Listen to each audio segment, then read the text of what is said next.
สวัสดีพี่น้องฝั่งลาวฝั่งไทยเนาะมื้อนี้ก็มาพบมาพ้อกับบ่ยอดพี่น้อง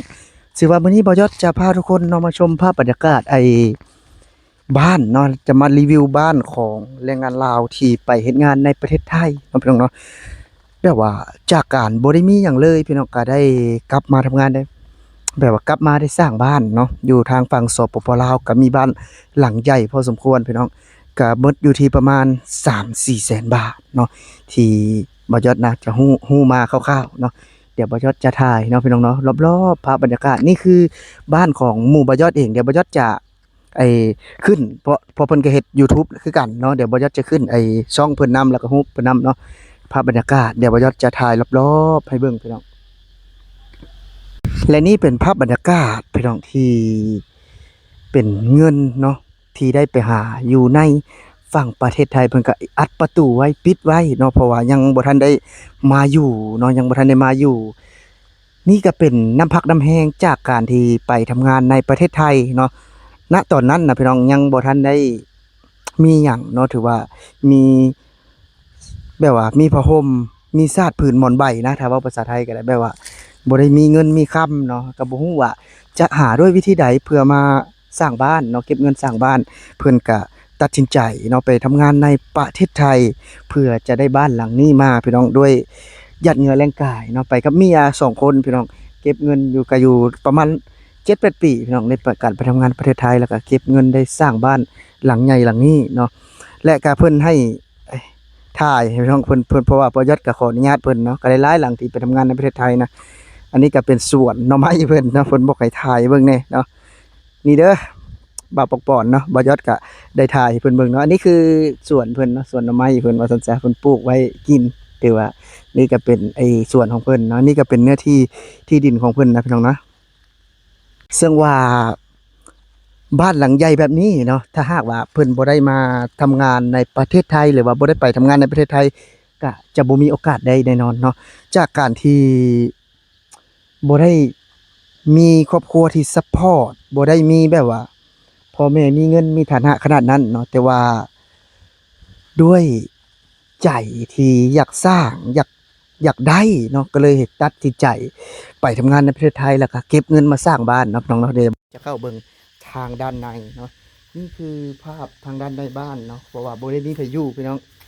เนาะนี่ก็เป็นเฮือนเนาะอันนี้ก็บริยอดก็บ่ฮู้ว่าเป็นห้องทรงหยังเนาะนี่ก็เป็นบ้านของแรงงานลาวนะพี่น้องเป็นบ้านหลังใหญ่เนาะเพราะว่าเพิ่นก็ล็อกใส่กุญแจไว้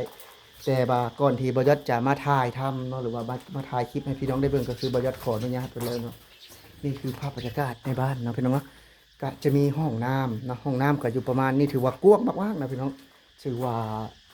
ถ้าหากว่าแล้วเสร็จสมบูรณ์นะบอยอดคิดว่าน่าจะหลายแสนบาทกันเลยทีเดียวพี่น้องเนาะถือว่านี่เป็นไอ้ภาพบรรยากาศของ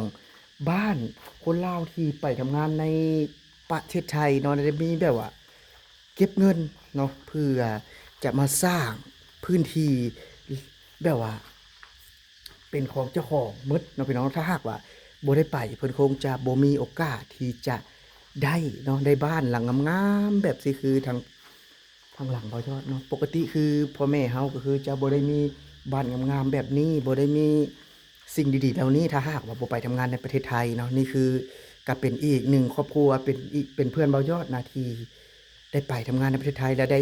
บ้านหลังใหญ่แบบนี้เดี๋ยวบ่ยอดจะรีวิวรอบๆเนาะอีกให้เบิ่งอีกเทื่อหนึ่งเนาะ นี่ก็เป็น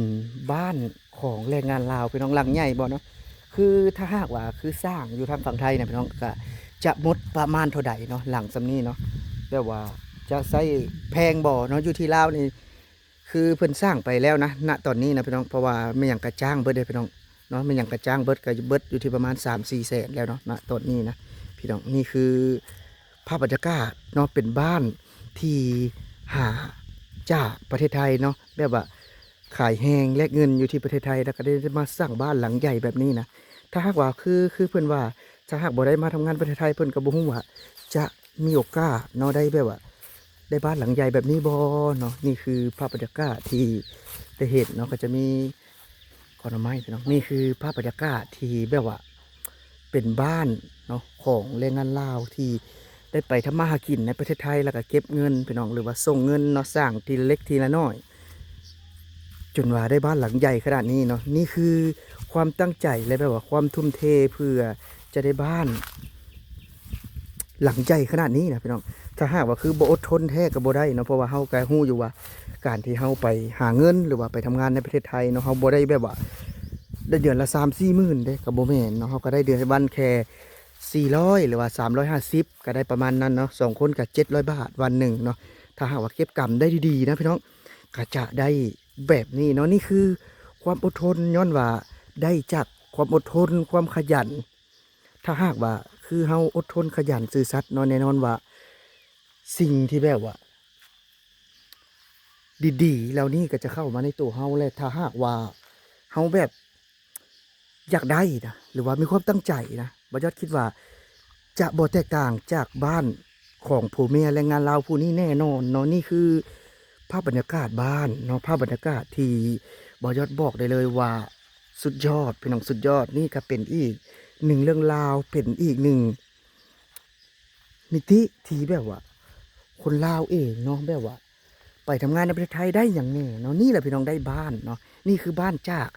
คนลาวที่ไปทำงานในประเทศไทยเนาะหลายคนก็อยากรู้ว่าได้แบบใดเนาะหรือว่าได้จริงบ่นี่เบื่อยอดบุกพิสูจน์มาให้เบิ่งแล้วเนาะว่าเป็นจริงๆเนาะบ่แม่นแต่หลังนี้หลังเดียวพี่น้องหลายหลังพุ่นก็แม่นเนาะที่เพิ่นไปทำงานในประเทศไทยเนาะอันนี้ก็เป็นญาติๆกันเนาะอันนี้ก็